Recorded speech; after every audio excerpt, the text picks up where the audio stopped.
Wakala wa Taifa wa Uhifadhi wa Chakula NFRA umehakikishia umma kuwa nchi ina akiba ya chakula ya kutosha kukabiliana na upungufu wowote unaoweza kujitokeza.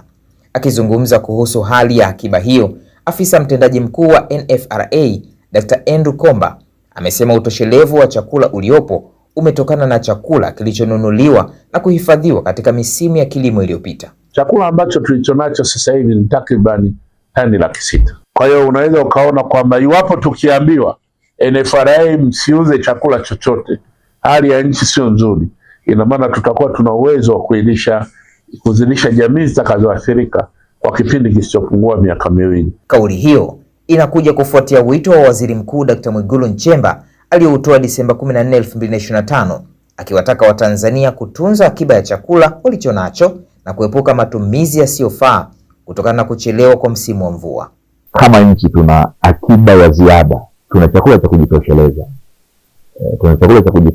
Tuna hifadhi ya chakula ya kutosha kama nchi. Lakini ni vyema wananchi waendelee kuzingatia matumizi sahihi ya chakula, ikiwemo kuweka akiba na kuepuka matumizi yasiyofaa. NFRA imesema itaendelea kufuatilia kwa karibu hali ya uzalishaji na upatikanaji wa chakula nchini ili kuhakikisha usalama wa chakula unaendelea kulindwa kwa manufaa ya Watanzania wote.